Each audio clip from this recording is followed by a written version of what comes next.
ஒரு பெரியவர் வந்து கிராமத்தில் இருக்கார். அவருக்கு வந்து பையனை பார்க்கணுன்னு ஆசை. அந்த பையன் வந்து தூரமாக இருக்கிற டவுனில் வந்து வாழ்ந்துட்டுருக்காரு, ஆஃபீஸ் போயிட்டுருக்காரு. பல நாளாக அந்த பையன் வந்து ஊருக்கு வரவே இல்லை. சரி, ஊருக்கு வரலையே அப்படின்னு சொல்லிட்டு நம்ம தான் பார்க்க போகலான்னு சொல்லிட்டு பையன் ஒரு இடத்துல தங்கியிருப்பாப்லையா, அந்த அட்ரஸ் கொடுத்துருப்பாப்ல. ஸோ அந்த அட்ரஸ்க்கு போய் பார்க்குறாரு. கதவு தட்டினோடனே என்னோட பையன் ரமேஷ் இந்த வீட்டில் இருக்காப்லையான்னு கேட்குறாரு.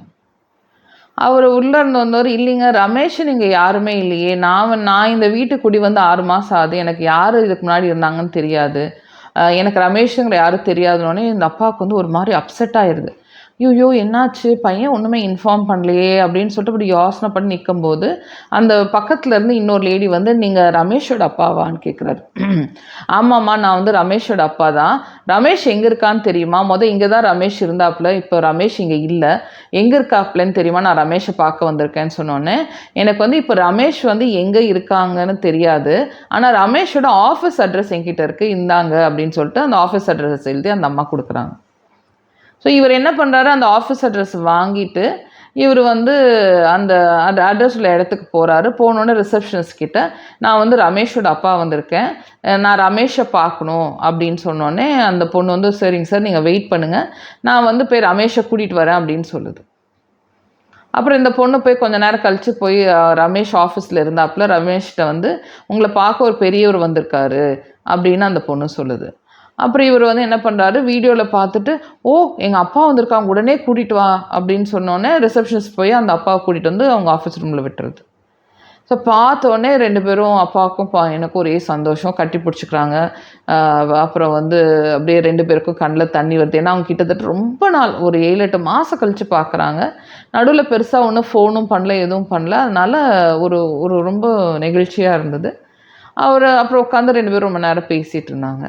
ரொம்ப நேரம் பேசினதுக்கப்புறம் அப்பா வந்து கேட்குறாரு, நீ ஊருக்கு வரவே இல்லையேப்பா, ஊருக்கு வந்து ரொம்ப நாளாச்சு, நீ ஏன் ஊருக்கு ஒரு நாள் வந்துட்டு போகக்கூடாது அப்படின்னு கேட்குறாரு. அப்போ அந்த ரமேஷ் சொல்கிறாரு, அப்பா எனக்கு வந்து ரொம்ப தலைக்கு மேலே வேலை இருக்குது, நிறைய ப்ராஜெக்ட் இருக்குது, என்னை நம்பி தான் கம்பெனி இருக்குது, என்னால் ஊருக்கு வரக்கூடிய சூழ்நிலை இல்லையேப்பா, நான் எனக்கு இப்போதைக்கு வரல அப்படின்னு சொல்கிறாரு.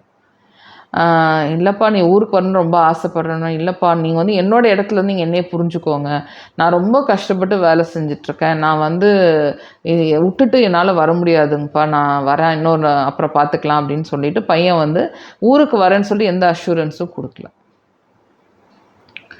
அப்புறம் இந்த அப்பா வந்து ஓகே சரிப்பா நான் கிளம்புறேன்னு சொல்லிட்டு அவர் கிளம்பி ஊருக்கு போயிடுறாரு. அப்போ 2-3 நாள் கழித்து இந்த பையனுக்கு ஒரு சின்னதாக மனசில் வந்து ஒரு குறுகுறுன்னு ஒரு ஒரு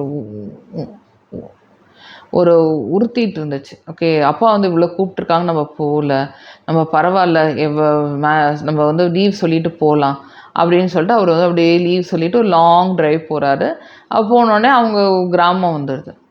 ஸோ கிராமம் வந்தோடனே அவர் அந்த ரொம்ப ஆசையாக சரி போய் அப்பா அம்மா போய் பார்க்க போகலாம் அப்படின்னு போயிட்டு அவங்க வீட்டுக்கு போய் பார்க்குறாங்க. வீடெல்லாம் வந்து ரொம்ப பாலடைஞ்சு ஒரு மாதிரியாக இருந்துச்சு. அப்புறம் இவர் ஏன் வீடெல்லாம் இப்படி இருக்குது, இப்படி இருக்காதே, வீடெல்லாம் ரொம்ப எனர்ஜெட்டிக்காக ரொம்ப நல்லா வச்சுருப்பாங்களே, ஏன் இப்படி இருக்குது அப்படின்னு போய் அங்கே போய் பார்க்கும்போது வீடு வந்து பூட்டி இருந்தது. இவருக்கு ஒரு நிமிஷம் ஒன்றும் புரியல, ஏன் வீடு பூட்டி இருக்கு அப்படின்னு சொல்லிட்டு அப்படியே அக்கம் பக்கத்தில் இருக்கவங்கள கூப்பிட்டு, அப்பா அம்மா இந்த வீட்டில் இருந்தாங்கல்ல தாத்தா, என்னாச்சு அப்படின்னு சொல்லிட்டு அவங்க, ஏன்னா எல்லாம் பழகினவங்க தானே, இல்லைப்பா உங்கள் அப்பா அம்மா வந்து இந்த வீட்டில் இல்லை, இந்த வீடை விற்றுட்டு வேறு வீட்டுக்கு போயிருக்காங்க அப்படின்னோடனே இந்த பையனுக்கு ஒன்றும் புரியல, வீடை விற்றுட்டாங்களா, எதுவுமே யாருமே என்கிட்ட சொல்லலையே அப்படின்னு சொல்லிட்டு இந்த பையன் என்ன பண்ணுறாப்புல, ஓகே அவங்க சொல்கிற இடத்துக்கு போய் பார்க்குறாப்புல ஒரு சின்ன வீடு. அந்த சின்ன வீட்டில் அவங்க அம்மா அப்பா இருந்தாங்க. ஸோ பையன் போனோடனே அப்பா அப்படின்னு பார்த்துட்டு அவங்க அப்பா வந்து வாப்பா அப்படின்னு கூப்பிட்றாரு. அப்பா நீங்கள் வந்து வீடை விற்றுட்டிங்களா, நீங்கள் ஏன் எனக்கு வீடை விற்ற விஷயத்த எனக்கு சொல்லவே இல்லை, எதனால் வீடை விற்றீங்க, இவ்வளோ பெரிய விஷயம் நடந்திருக்கு, நீங்கள் என்கிட்ட சொல்லணுமா இல்லையா அப்படின்னு அவர் கேட்குறாரு. அப்போ வந்து அப்பா சொல்கிறாங்க, வாப்பா வா, ஃபஸ்ட்டு நீ வந்து உட்காரு, நீ தூரமாக வந்திருப்ப, ஃபஸ்ட்டு சாப்பிட்டு மெல்ல பேசலாம் அப்படின்னு சொல்லிட்டு அவங்க அம்மா வந்து சமைக்கிறாங்க. சமைச்சு அந்த பையன்லாம் சாப்பிட்டுட்டு அப்போ எல்லோரும் உட்காந்து பேசிகிட்ருக்காங்க. அப்போ அவர் சொல்கிறாரு, எனக்கு பல சந்தர்ப்பங்கள் இருந்துச்சு உனக்கு ஃபோன் பண்ணுறதுக்கு, நான் நிறைய நேரம் உனக்கு ஃபோன் பண்ணேன், ஆனால் நீ எடுக்கலை, சரி பரவாயில்ல, நீ ரொம்ப பிஸியாக இருக்க, உன்னை தொந்தரவு பண்ண வேண்டாம்னு நினச்சிட்டு நாங்கள் வந்து சில முடிவுகளை எடுத்துட்டோம், நான் வந்து நீ படிக்கும்போது நீ வந்து நல்லா காலேஜ் போகணும், நல்ல இதாக போகணும்னு சொல்லி என்னால் வந்து அப்போ வந்து விவசாயம் தான் பண்ணிட்டு, ஒரு அளவுக்கு மேலே வந்து நீ நினைச்ச இடத்துக்கு போகிறதுக்கு என்னால் சப்போர்ட் பண்ண முடியல.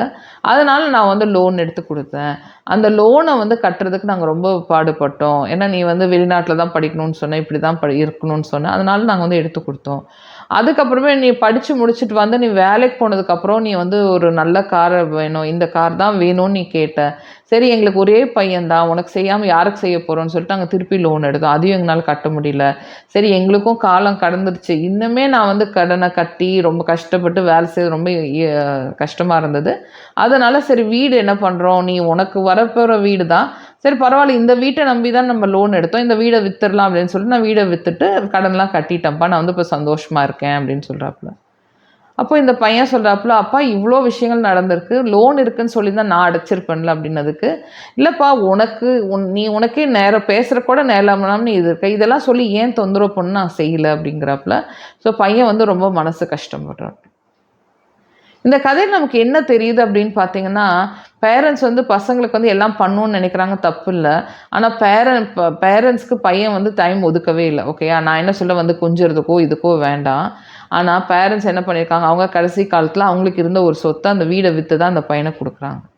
இவங்களுக்கு அப்புறம் வரப்போகிற வீடு தான், அதில் எந்த இதுவும் இல்லை. ஆனால் இவங்க இருக்கும்போதே இவங்களுக்குன்னு செலவு பண்ண வேணும் இல்லையா? இவங்களுக்கு ஒரு ஒரு உடம்பு சரியில்லை, ஏதோ ஒரு அவசரத்துக்கு கூட பையன் ஃபோன் எடுத்து பேச போகிறதில்ல. இவங்களை நம்பி எதுக்கு அவங்க வீடை கொடுக்கணும்? இந்த பையனுக்கு படிக்க வைக்க தான் கொடுத்தாங்க. ஓகே, படிக்கிறதுக்கு காசு வேணும், இவங்க வீட்டு மேலே லோன் எடுத்தாங்க. ஓகே, படித்து முடிச்சுட்டு வேலைக்கு வரும்போது இவங்க எதுக்கு கார் வாங்கி கொடுக்கணும்? எதுக்கு கார் வந்து லோன் போட்டு வாங்கி கொடுக்கணும்? பேரண்ட்ஸ் நம்ம என்ன பண்ணுறோம் அப்படின்னா, பசங்களை திருப்தி பண்ணணும், பசங்களை நம்ம சந்தோஷமாக வச்சுக்கணும்னு சொல்லிட்டு பல சாக்ரிஃபைஸ் நம்ம இடத்துல நம்ம பண்ணுறோம். ஆனால் அந்த சாக்ரிஃபைஸ் நம்ம பண்ணுறத வந்து பசங்களுக்கு சொல்கிறதே இல்லை. ஸோ பசங்களுக்கு கஷ்ட நஷ்டம் தெரியாமல் வளர்க்கணும்னு நினைக்கிறோம். கஷ்ட நஷ்டம் தெரியாமல் வளர்த்தோம் அப்படின்னா பசங்க வந்து எந்த பொறுப்புமே எடுக்க மாட்டாங்க. ஏன்னா அவங்களுக்கு வந்து அவங்க வாழ்க்கையை பார்த்துக்கிறது ஈஸி. ஆனால் அவங்கள இந்த நிலைமை கொண்டு வரதுக்கு சில பெற்றோர்களால வசதி இருக்கு, பண்ண முடியும். சில பெற்றோர்களால வசதி இல்லைனாலும் அதை வந்து எவ்வளோ ட்ரை பண்ணி பண்ணுறாங்க பாருங்கள். அதுக்கு தான் நம்ம முக்கியத்துவம் கொடுக்கணும் இல்லையா? எல்லா கடனும் அம்மா அப்பாவே ஏற்றுக்கணும்னு அவசியம் இல்லை. ஓகேயா? ஸோ நம்ம வந்து இது ரெண்டு மாதிரியும் பார்க்கலாம். ஒன்று வந்து இப்போ ரொம்ப ரெஸ்பான்சிபிலிட்டி பேரண்ட்ஸ் எடுக்க வேண்டியதில்லை, அதுதான் ரொம்ப முக்கியமான விஷயம். பசங்களுக்கும் பொறுப்பை சொல்லி கொடுக்கணும். அப்போ தான் வந்து ஒரு பேலன்ஸ் இருக்கும், இல்லாட்டி ஒரு பேலன்ஸே இருக்காது. பசங்களை வளர்க்கும்போது நம்ம வந்து சில விஷயங்கள் அவங்களுக்கு சொல்லிக் கொடுக்கணும். அது வந்து பெயின்ஃபுல்லாக இருந்தாலும் அவங்களுக்கு கண்டிப்பாக நம்ம சொல்லிக் கொடுக்கணும். சொல்லிக் கொடுக்காம இருந்தோம் அப்படின்னா அவங்க இந்த விஷயத்த அவங்க வேறு மாதிரி ரொம்ப கஷ்டத்தோடு கற்றுக்குவாங்க. ஓகேயா?